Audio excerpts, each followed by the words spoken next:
ॐ जटिने दण्डिने नित्यं लम्बोदरशरीरणे कमण्डलो निःसंहाय तस्मै ब्रह्मात्मने नमः। ॐ हरि ओम हरि ओम हरि ओम। गुरु ओम गुरु ओम गुरु ओम। भक्तगण सादर प्रणाम। आज का चर्चा का विषय है गोस्वामी जी द्वारा दिया गया प्रवचन जो उन्होंने ढाका मंदिर में दिया था और उसका ब्रह्म मंदिर ढाका में पूर्वी बंगाल में दिया था शनिवार 5 दिसंबर 1885 ईस्वी में। इसी का आगे वर्णना हम कर रहे हैं। कल हम यहाँ तक बताए थे कि गोस्वामी प्रभु ने कहा है परमेश्वर को त्याग कर स्वार्थ की पूजा, उनका अनादर, यही संसार है। संसार का डेफिनेशन गोसाई जी दे रहे हैं कि संसार जो है परमेश्वर से जो भी बहिर्मुखता लाए वही संसार है। और उसके बाद परमेश्वर को त्याग कर स्वार्थ की पूजा, उनका अनादर, यही संसार है। ऐसे संसार की सृष्टि हम स्वयं करते हैं। यदि मेरे मन में यथार्थ इच्छा है तो किसी में इतना साहस है कि मेरा अतिक्रमण करे। यदि मैं नीच, अधम, हीन, चंडाल भी रहूं तो भी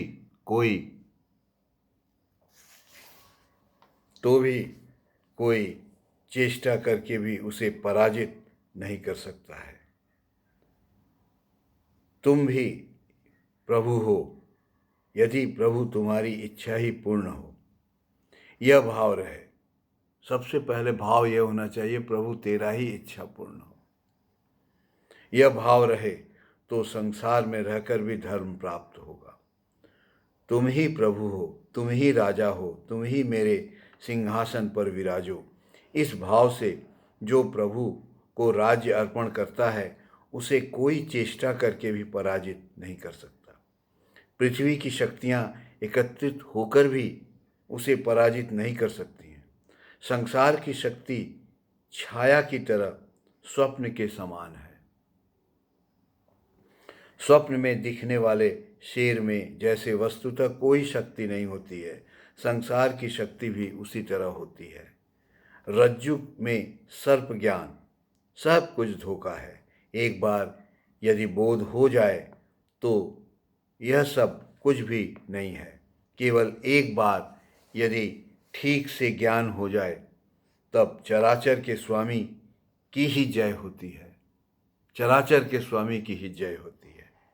यदि एक बार उन्हें हृदय में बसा लें तो संसार पर उनकी विजय होगी और संसार में ही धर्म की प्राप्ति होगी। एक बार प्रभु को हृदय में अगर बसा लें तो संसार में विजय होगी और संसार में रह करके ही धर्म की प्राप्ति होगी। बहुत ही एश्योर्ड वर्षन है गोसाई जी का। इससे बढ़कर एश्योरेंस और कोई भी नहीं दे सकता है। संसार में धर्म की प्रतिष्ठा देखकर हृदय और नेत्र शीतल हो जाएंगे, तृप्त हो जाएंगे। जिस संसार में दिन भर उनकी पूजा उपासना नाम गान हो वही संसार धन्य है, वही सुखी संसार है। जिसका भी ऐसा संसार हो वह सौभाग्यशाली है।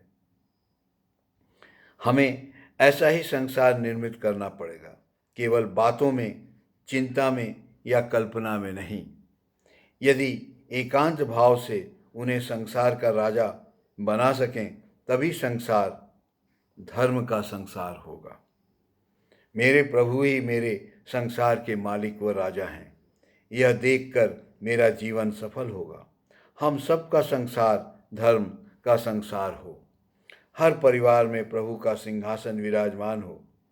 जय हो प्रभु जय हो राजा, जय हो राजा, जय प्रभु, जय राजा, जय महाराजा, जय महाराजा, तुम्हारी ही जय हो प्रभु, तुम्हारी ही जय हो, तुम ही धन्य हो प्रभु, तुम ही धन्य हो, हम तुम्हारी शरण लेते हैं। एक बार यह कहकर अगर आप अपने साधन में लग जाएं तो सारे कार्य सफल हो जाएंगे। यह गोसाई जी के द्वारा वर्णित है।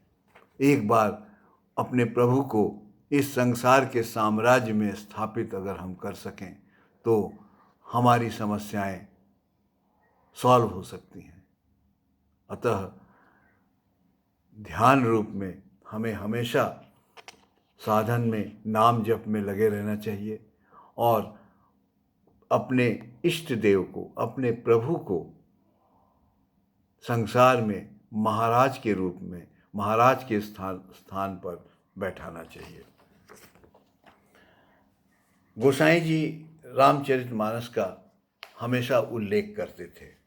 उसी रामचरितमानस से मुझे एक पंक्ति याद आती है और यह हमारे जीवन के लिए बहुत ही फलदायक है। तात स्वर्ग अपवर्ग सुख, धैर्य तुला एक अंग, तूलन ताहि सकल मिली, जो सुख लव सत्संग। सत्संग करिए साधकगण, सत्संग करिए। सत्संग में बहुत बड़ा आनंद है। और ऐसा जब हनुमान जी जब लंका में प्रवेश कर रहे थे उस समय लंकिनी ने यह हनुमान जी से प्रार्थना की थी। तात स्वर्ग अपवर्ग सुख, धैर्य तुला एक अंग, तोलन ताहि सकल मिली, जो सुख लव सत्संग। और कोई भी कार्य आरंभ के पहले हमेशा इस पंक्ति को याद कर लें तो और ही आनंद आ जाएगा। प्रवसी नगर की जय सब काजा, हृदय राखी कौशलपुर राजा। हर कार्य को करने के पहले कौशलपुर राजा श्री रामचंद्र को अपने हृदय में धारण कर लें, सारी समस्याएं दूर हो जाएंगी। उसके बाद क्या बोल रहे हैं, अगर ऐसा आप कर सकते हैं तो गरल सुधा रिपु करहि मिताई। गरल और सुधा का मिलन हो जाता है। रिपु जो है आपको शीतल देने लगते हैं, आपका कोई शत्रु नहीं रहेगा। और गोपद सिंधु अनल शीतलाई, यह भवसागर सिंधु गोपद के समान हो जाएगा और आपकी जो पीड़ा है, दुख है, अनल है, जो अग्नि जल रही है आपके हृदय में, वो सब शीतल हो जाएंगे। उसके बाद एक और पंक्ति याद आ रही है जो सीता जी ने हनुमान जी के लंका आने पर कहा था। जब लंका में हनुमान जी उनकी खोज लेने गए उस समय हनुमान जी को देखकर सीता जी ने कहा था, हरिजन जानी प्रीति अति गाढ़ी, सजल नयन पुल कावली बाढ़ी, और बूढ़त बिरह जलधि हनुमाना। मेरा जहाज हनुमान डूब रहा था।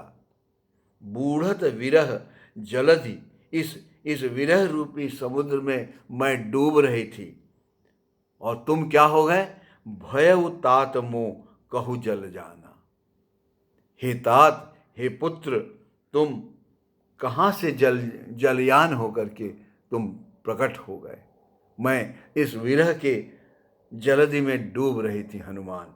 बूढ़त विरह जलधि हनुमाना, भयउ तात।